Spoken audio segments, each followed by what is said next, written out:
41वां अध्याय। दक्षिण भारत का काव्यात्मक चित्र। डिक, इस मंदिर में प्रवेश कर पाने वाले तुम पहले पाश्चात्य व्यक्ति हो। अन्य अनेक लोगों के प्रयास विफल रहे हैं। मेरे इन शब्दों को सुनकर श्री राइट पहले तो चौंक गए, फिर खुश हो उठे। दक्षिण भारत में पहाड़ियों में बसे सुंदर चामुंडी मंदिर में मैसूर के राज परिवार की कुल देवता चामुंडी देवी के सोने चांदी के सिंहासन के सामने भक्ति भाव से प्रणाम कर हम लोग बाहर निकले थे। यहां से मैसूर का विहंगम दृश्य दिखाई देता है। श्री राइट ने गुलाब की कुछ पंखुड़ियों को सहेज कर रखते हुए कहा, इस अपूर्व सम्मान की स्मृति में पुजारी महाराज द्वारा गुलाब जल छिड़क कर पवित्र की गई इन पंखुड़ियों को मैं हमेशा संभाल कर रखूंगा। श्री राइट और मैं 1935 का नवंबर महीना मैसूर राज्य के अतिथि के रूप में बिता रहे थे। वहां के महाराजा के उत्तराधिकारी युवराज श्री कंथीरवा नरसिंहराज वाडियार ने अपने सुशिक्षित और प्रगतिशील राज्य के परिदर्शन के लिए मुझे और मेरे सचिव को निमंत्रित किया था। गत 15 दिनों में मैंने टाउन हॉल, महाराजा के कॉलेज और यूनिवर्सिटी मेडिकल कॉलेज में मैसूर शहर के हजारों नागरिकों और छात्रों के सम्मुख व्याख्यान दिए थे। इसके अतिरिक्त मैंने बेंगलोर में 3 विशाल जनसभाओं को संबोधित किया था। National high school, intermediate college और चेट्टी टाउन हॉल, जिसमें 3000 लोग उपस्थित थे। अपने व्याख्यानों में मैंने अमेरिका का जो उज्जवल चित्र खींचा, उस पर उत्सुक लग रहे श्रोताओं को विश्वास हुआ या नहीं, मैं नहीं जानता। परंतु जब जब मैंने पूर्व और पश्चिम के सर्वोत्तम वैशिष्ट्यों के आदान प्रदान से हो सकने वाले पारस्परिक हितों की चर्चा की, तब तब तालियों की गड़गड़ाहट सबसे ऊंची गूंज उठती थी। श्री राइट और मैं अब उष्ण प्रदेशीय शांति में विश्राम का समय बिता रहे थे। अपनी यात्रा दैनंदिनी में श्री राइट ने मैसूर का अपना अनुभव इस प्रकार लिखा है। विस्तृत आकाश में क्षण क्षण बदलने वाली भगवान की चित्रकारिता को मग्न होकर निहारने में अनेकानेक क्षण बीत गए। यह मग्नता इतनी गहरी थी कि अन्य किसी बात की खबर ही नहीं रही। आखिर केवल प्रभु की तूलिका से ही तो ऐसे रंग प्रकट हो सकते हैं जिनमें प्रत्यक्ष जीवन की ताजगी निखर आती है। जब मनुष्य केवल रंग द्रव्यों से इन रंगों की नकल करने का प्रयत्न करता है, तो उनमें वह ताजगी नहीं आती, क्योंकि भगवान किसी तैल या रंग द्रव्य का प्रयोग नहीं करते, बल्कि इससे कहीं अधिक सादे, सरल और प्रभावी माध्यम का प्रयोग करते हैं, प्रकाश किरणों का। वे प्रकाश का एक छपका यहां उड़ा देते हैं और वह लाल प्रतिभासित होने लगा। उस पर तुलिका फेर दी और वह धीरे धीरे नारंगी और सुनहरे रंग में बदल जाता है।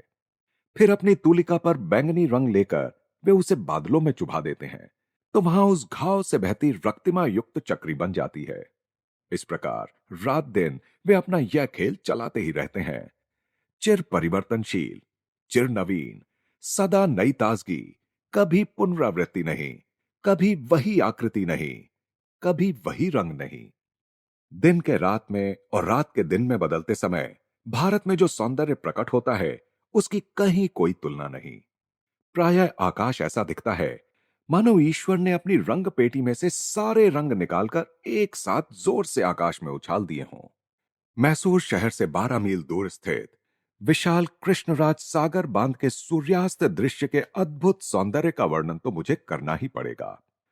योगानंद जी और मैं वहां जाने के लिए एक छोटी सी बस में सवार हो गए। उस बस के इंजन को हैंडल मारकर चालू करने के लिए एक छोटा सा लड़का भी हमारे साथ हो लिया। सड़क कच्ची परंतु अच्छी समतल थी। जब हम लोग निकले तो सूर्य अस्त हो ही रहा था। वह क्षितिज पर पिचक दिए गए अत्यधिक पके टमाटर की भांति दिखाई दे रहा था। हर जगह की तरह ही यहां भी रास्ता धान के चौकोर खेतों के बीच में से जा रहा था। रास्ते के दोनों ओर शीतल छायादार वटवृक्ष थे, जिनके बीच बीच में नारियल के ऊंचे ऊंचे पेड़ भी थे। लगभग हर तरफ एक जंगल सा ही लग रहा था। अंततः हम लोग एक पहाड़ी के ऊपर पहुंच गए। सामने एक विशाल कृत्रिम झील दिखाई दे रही थी, जिसमें आकाश के तारों और किनारे के ताड़ एवं अन्य वृक्षों का प्रतिबिंब पड़ रहा था। झील के चारों ओर पहाड़ियों में सीढ़ियां काट काट कर सुंदर सुंदर बगीचे बनाए गए थे और किनारों पर इलेक्ट्रिक लाइटों की पंक्तियां थीं। बांध की दीवार के नीचे का दृश्य तो देखते ही बनता था। विशाल ऊंचे ऊंचे उठने वाले फव्वारों पर पड़ती रंग बिरंगी प्रकाश किरणें ऐसा दृश्य प्रस्तुत कर रही थीं मानो अत्यंत सुंदर रंग बिरंगी उज्जवल प्रभायुक्त स्याहियों के उत्सव हों। मानो नीले, लाल, हरे, पीले जलप्रपात महान नृत्य कर रहे हों। कहीं कहीं हाथी की भव्य प्रस्तर प्रतिमाओं की ऊपर उठी सूंडों से पानी के फव्वारे उड़ रहे थे। यह बांध, जिसके आलोकित फव्वारे मुझे शिकागो में 1933 में हुए विश्व मेले की याद दिला रहे थे, धान के खेतों और सीधे साधे लोगों की इस प्राचीन भूमि में अपनी आधुनिकता में अद्वितीय है। भारत में लोगों ने इतने प्रेम के साथ हम लोगों का स्वागत किया है कि मुझे डर लगने लगा है कि योगानंद जी को वापस अमेरिका ले जाना मेरे बस के बाहर की बात होगी। एक और दुर्लभ अवसर मुझे मिला, हाथी की सवारी का, जो मैं पहली बार कर रहा था। कल युवराज ने हमें हाथी की सवारी का आनंद लेने के लिए अपने ग्रीष्मकालीन महल में बुलाया। वह हाथी अत्यंत विशालकाय था। हौदे पर चढ़ने के लिए एक सीढ़ी लगाई गई थी। मैं उस सीढ़ी से रेशम के गद्दे लगाकर नरम बनाए गए बक्सनुमा हौदे में पहुंच गया। हाथी ने ढलान से उतरते हुए एक संकरे मार्ग पर चलना शुरू किया और उसी के साथ शुरू हुआ हौदे में हमारा इधर से उधर लुढ़कना, उछाले जाना, ऊपर उठना और नीचे गिरना, कभी इधर झूमना तो कभी उधर झूमना। यह सब इतना रोमांचक था कि चिंता करने का या कुछ कहने का समय ही नहीं था। बस अपनी जान बचाने के लिए कसकर पकड़े रहने के सिवा कोई विचार ही उस समय मन में नहीं आ सकता था। ऐतिहासिक और पुरातात्विक अवशेषों से भरपूर दक्षिण भारत एक निश्चित और फिर भी अवर्णनीय सुंदरता से युक्त प्रदेश है। मैसूर के उत्तर में विशाल गोदावरी नदी द्वारा अलग किया गया हैदराबाद राज्य का सुंदर पठारी भाग है।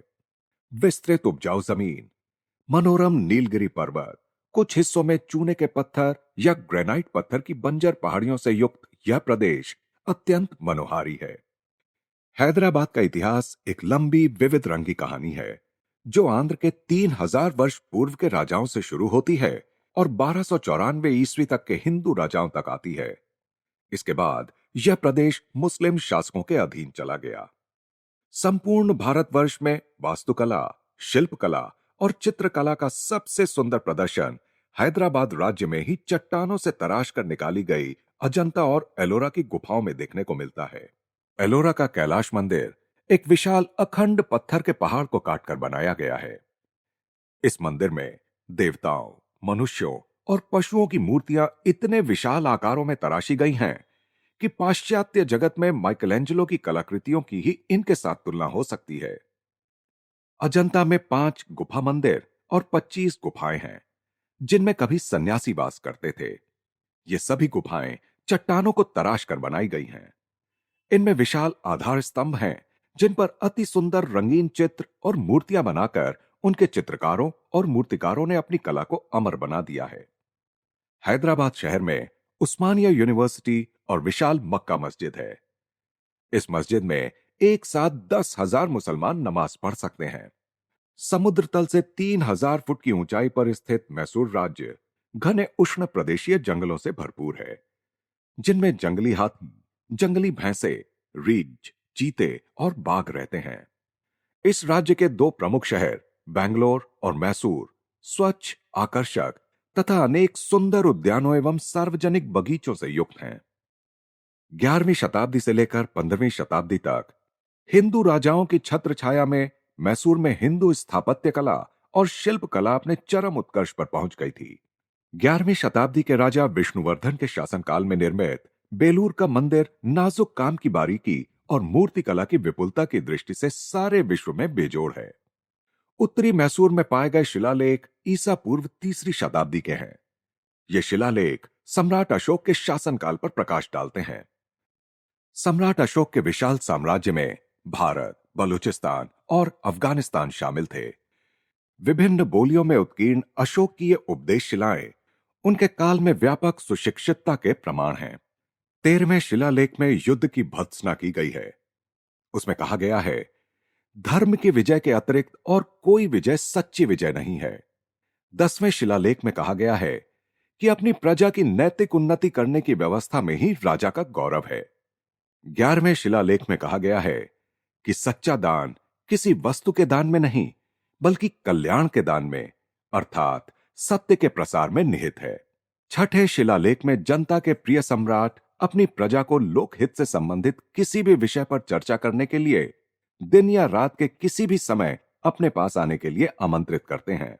और आगे कहते हैं कि इस प्रकार अपने राज कर्तव्य का निर्वाह करके वे केवल समाज के ऋण से मुक्त होने का प्रयास कर रहे हैं। अशोक प्रतापी सम्राट चंद्रगुप्त मौर्य के पौत्र थे, जिन्होंने सिकंदर द्वारा भारत में रखी गई सेना को तहस नहस कर दिया और ईसा पूर्व 305 में सेल्यूकस की आक्रमणकारी यूनानी सेना को परास्त कर दिया। उसके बाद मेगास्थनीज यूनानी राजदूत बनकर पाटलिपुत्र में रहे। मेगास्थनीज ने तत्कालीन सुखी और उद्यमी भारत का विशद वर्णन किया है। ईसा पूर्व 298 में दिग्विजयी चंद्रगुप्त ने अपना साम्राज्य अपने पुत्र को सौंप दिया और वे दक्षिण भारत में चले गए। अपने जीवन के अंतिम 12 वर्ष उन्होंने आत्मज्ञान के लिए साधना करते हुए अकिंचन वैरागी के रूप में श्रवण बेलगोला की एक गुफा में व्यतीत किए। वहां अब मैसूर राज्य के अधिशासन के अंतर्गत एक मंदिर है।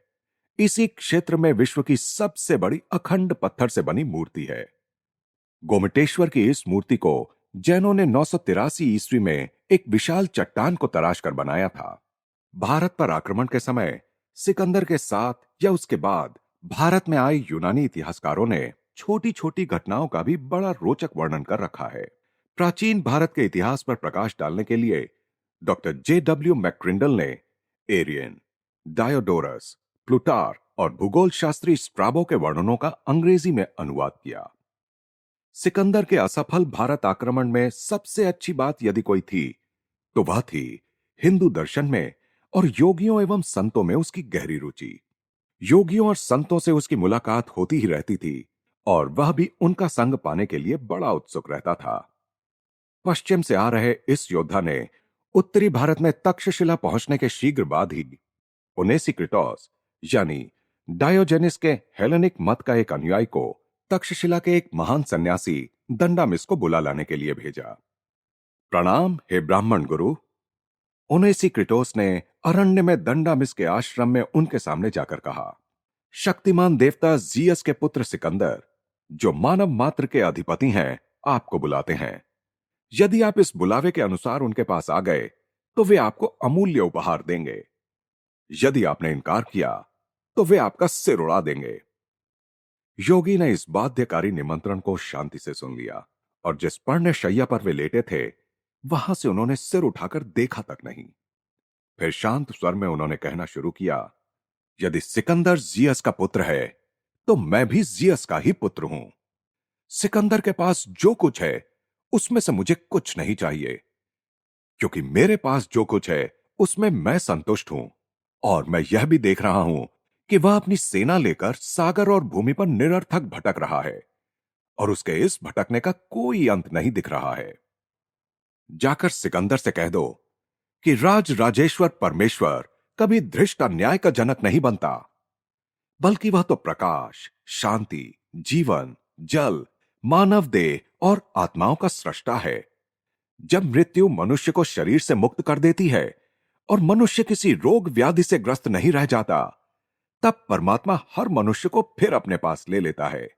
केवल उसी परमात्मा के चरणों में मैं सिर झुकाता हूं, जो हत्या से घृणा करता है और कभी युद्धों के लिए प्रोत्साहन नहीं देता।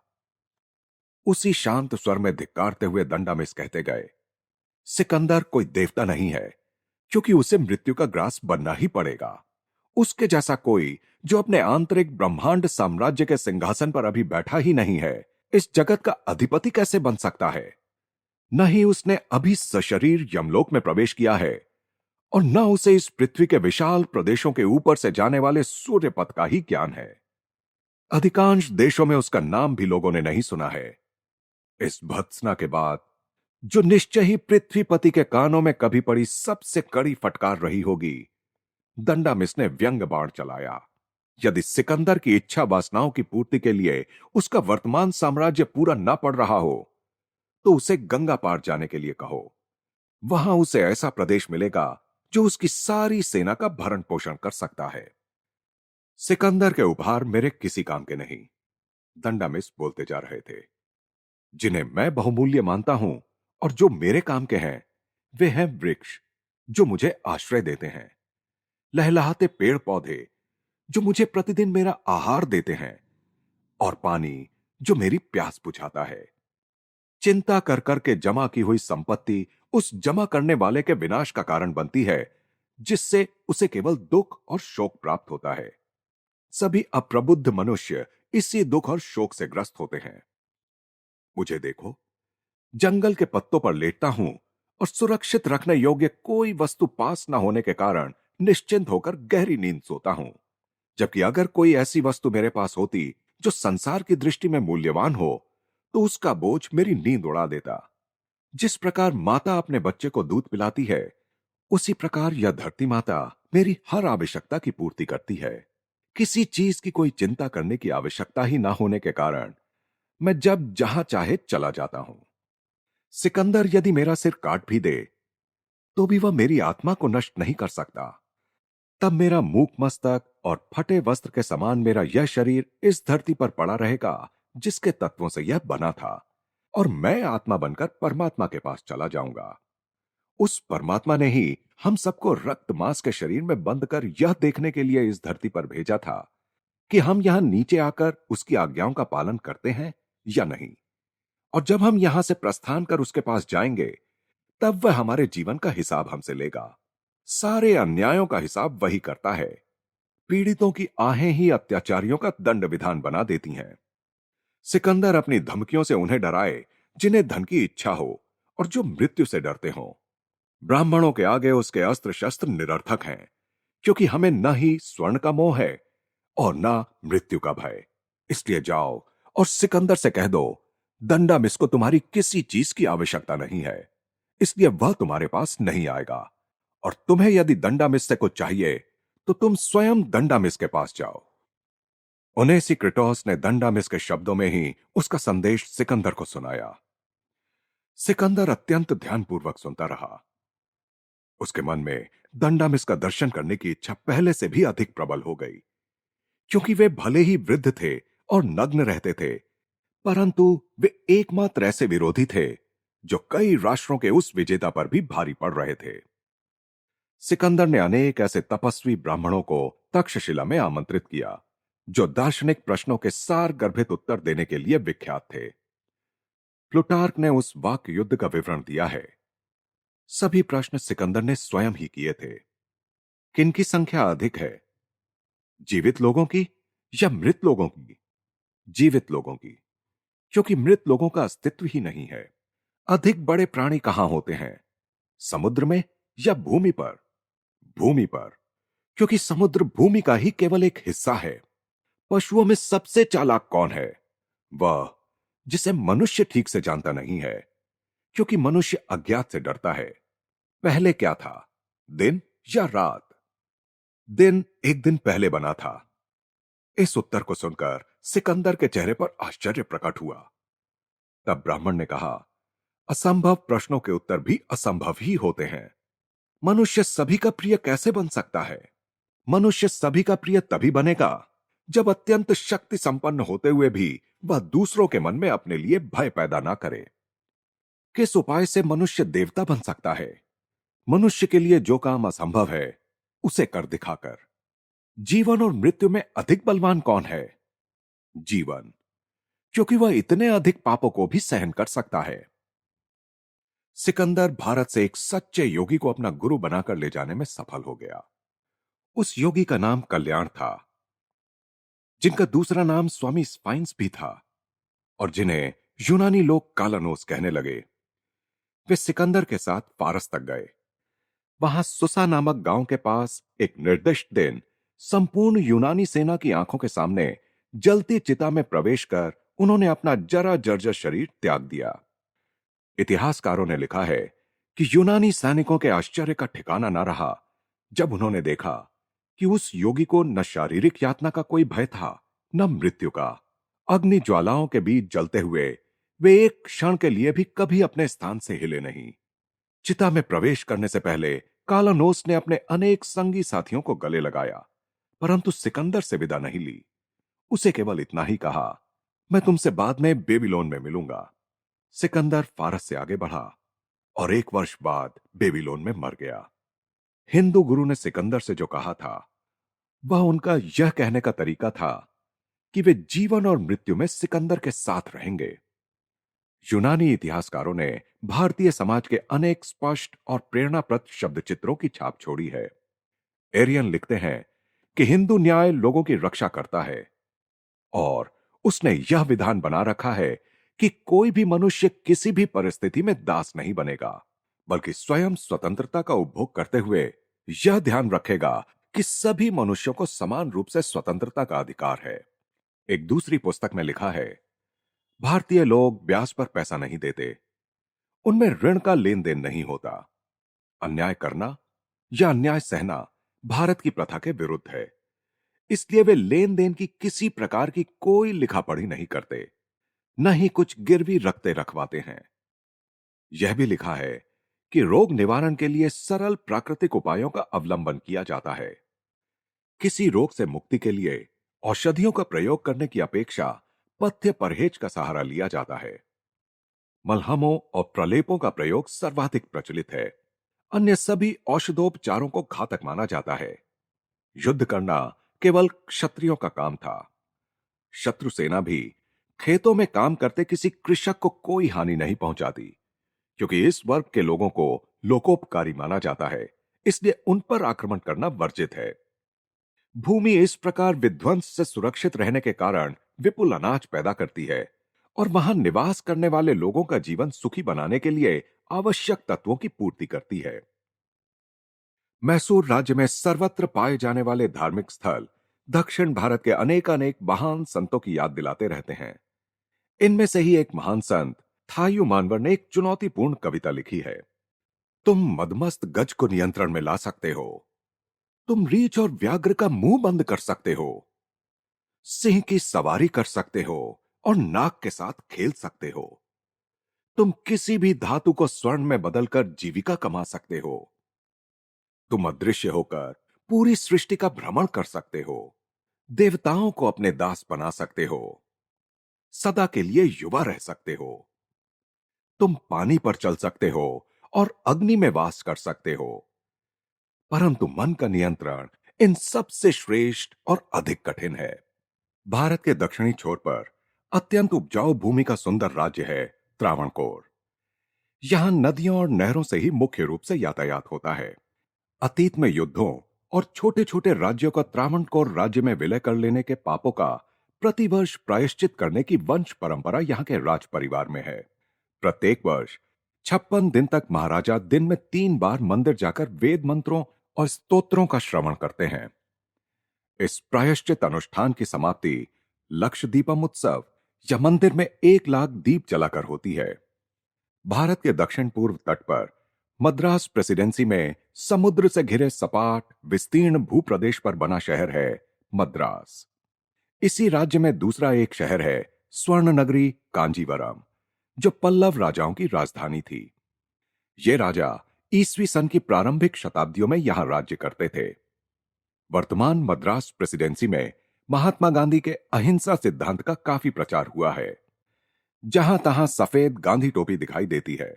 दक्षिण भारत में महात्मा गांधी के प्रयत्नों से अनेक महत्वपूर्ण मंदिरों के द्वार अस्पृश्यों के लिए खुल गए हैं तथा जाति प्रथा में भी अनेक सुधार हुए हैं। महान स्मृतिकार मनु द्वारा शुरू की गई वर्णाश्रम व्यवस्था का मूल उद्देश्य प्रशंसनीय था। उन्हें यह स्पष्ट रूप से समझ में आ गया था कि प्राकृतिक क्रम विकास की अवस्थाओं के अनुरूप मानव जाति 4 मुख्य वर्णों में विभाजित है। वे जो शारीरिक श्रम द्वारा समाज की सेवा कर सकते हैं, अर्थात शूद्र। दूसरे वे जो अपनी मानसिकता, कौशल, कृषि कर्म, व्यापार वाणिज्य और साधारण तौर पर उद्योग व्यवसाय अर्थात वाणिक वृत्ति द्वारा समाज की सेवा कर सकते हैं, यानी वैश्य। तीसरे वे जिनमें प्रशासन, कार्य संचालन तथा संरक्षण की मनोवृत्ति एवं क्षमता होती है, अर्थात शासक तथा योद्धा, यानी क्षत्रिय। और चौथे वे जिनकी प्रवृत्ति चिंतन मनन की होती है, जिनमें आध्यात्मिक प्रेरणा जाग गई होती है और जो दूसरों में यह प्रेरणा जगा सकते हैं, अर्थात ब्राह्मण। महाभारत में कहा गया है, कोई द्विज यानी ब्राह्मण है या नहीं, इसका निर्णय जन्म, संस्कार, विद्याध्ययन या वंश परंपरा से नहीं हो सकता, केवल चरित्र और आचरण से हो सकता है।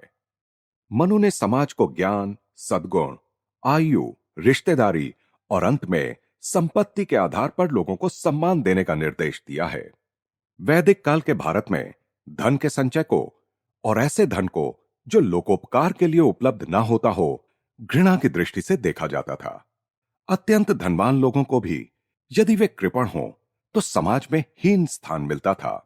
काल के प्रवाह में जब वर्णाश्रम व्यवस्था जाति प्रथा के चौखटे में जकड़ गई तो समाज के लिए गंभीर रूप से हानिकारक बन गई। 1947 में स्वाधीनता प्राप्त करने के बाद भारत धीरे धीरे परंतु निश्चित रूप से जन्म पर नहीं बल्कि केवल नैसर्गिक गुण कर्म पर आधारित जाति प्रथा के प्राचीन मूल्यों की पुनर्स्थापना की दिशा में आगे बढ़ रहा है। पृथ्वी पर प्रत्येक राष्ट्र को दुख उत्पन्न करने वाले अपने ही विशिष्ट कर्म संचय को भोगना पड़ता है और इस प्रकार कर्मों को समाप्त करना पड़ता है।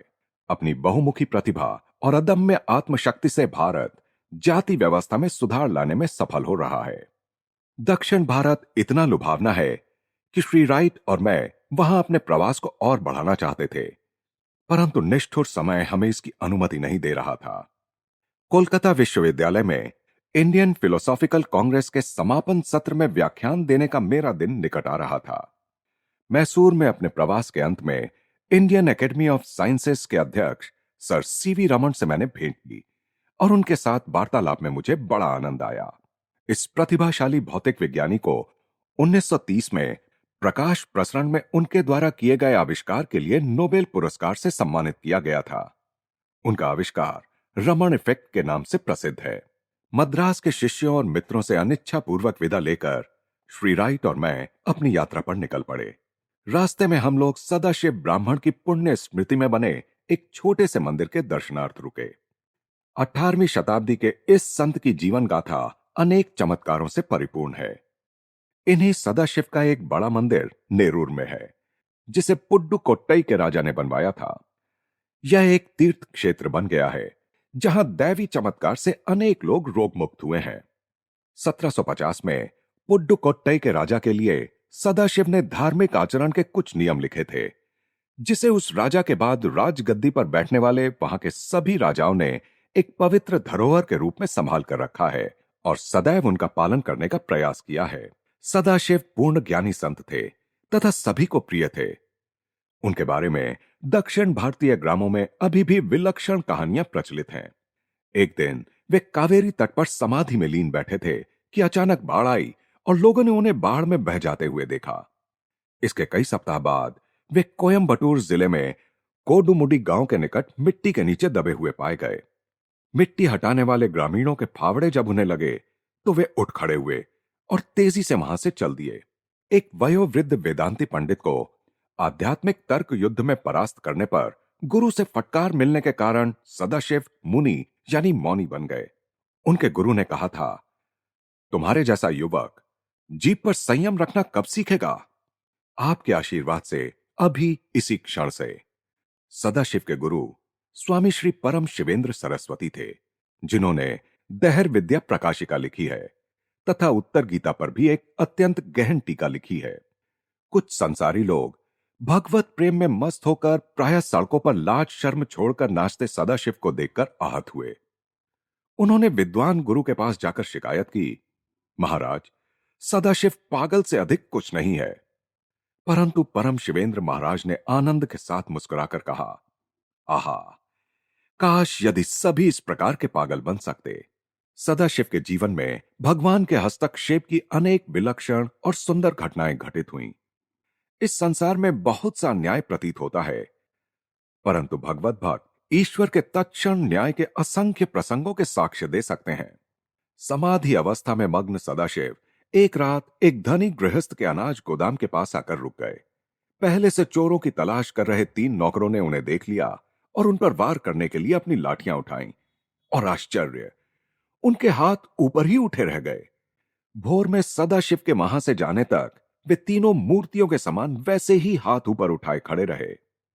एक बार मजदूरों के एक सरदार ने मजदूरों के साथ इस संत को भी जबरदस्ती लकड़ी ढोने के काम में लगा दिया। मौनी संत ने विनम्रता पूर्वक वह बोझ ढोया और नियत स्थान पर पहुंचने पर जैसे ही उन्होंने वहां लगाए हुए विशाल ढेर पर अपनी लकड़ियां रख दी, पूरे ढेर में से अग्नि ज्वालाएं फूट पड़ीं। त्रैलंग स्वामी की तरह ही सदाशिव भी कोई वस्त्र धारण नहीं करते थे। एक दिन सुबह अनवधान से वे एक मुसलमान सरदार के तंबू में पहुंच गए। दो महिलाएं चीख पड़ीं।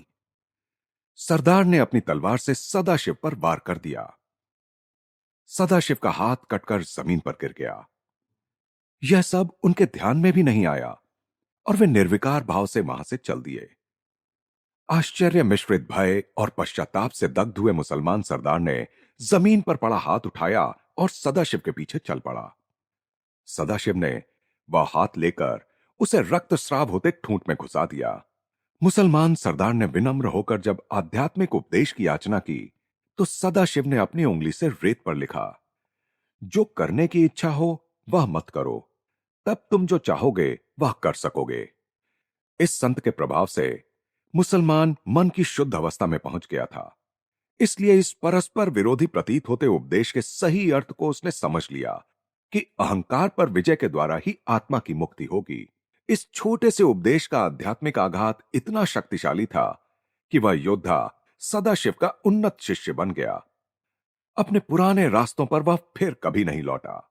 श्री सदाशिव के समक्ष गांव के बच्चों ने एक बार 150 मील दूर मदुरै का मेला देखने की इच्छा व्यक्त की।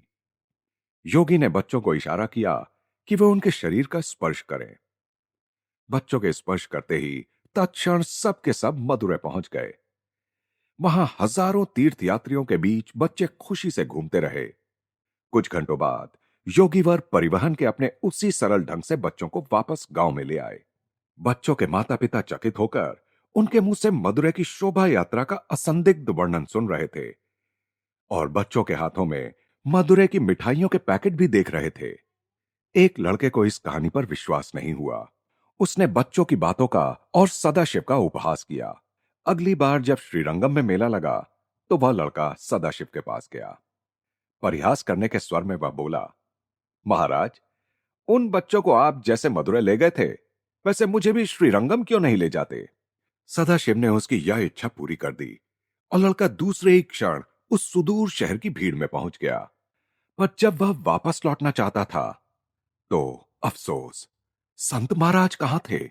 आखिर पदयात्रा के साधारण माध्यम का अवलंब कर उस लड़के को थक हार कर अपने घर पहुंचना पड़ा। दक्षिण भारत से निकलने से पहले श्री राइट और मैं श्री रमन महर्षि से मिलने के लिए तिरुवन्नामलई के पास पावन अरुणाचल पर्वत की तीर्थ यात्रा करने गए। श्री रमन महर्षि ने अत्यंत प्रेम पूर्वक अपने आश्रम में हमारा स्वागत किया और पास ही रखे ईस्ट वेस्ट पत्रिका के ढेर की ओर हाथ दिखाया। हम जितने समय तक उनके पास उनके शिष्यों के साथ रहे, उसमें अधिकांश समय महर्षि मौन ही रहे। उनके मुखमंडल पर ईश्वरीय प्रेम और ज्ञान का तेज था।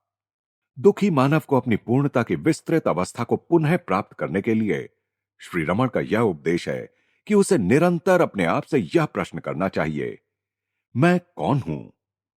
सचमुच बहुत बड़ा प्रश्न। अन्य सब विचारों को दृढ़तापूर्वक दूर धकेल देने से साधक शीघ्र ही अपने सच्चे स्वरूप की गहराइयों में उतरता चला जाता है और दूसरे विचारों से मन भ्रमित होना बंद हो जाता है। भारत के इस ज्ञानी महर्षि ने लिखा है, द्वैत को और त्रित्व को कोई सहारा चाहिए। बिना सहारे के वे उत्पन्न नहीं हो सकते। उस सहारे का ज्ञान प्राप्त करने से वे ढीले पड़कर नष्ट हो जाते हैं। यही सत्य है। जो इसे जान जाता है, वह फिर कभी नहीं लड़खड़ाता।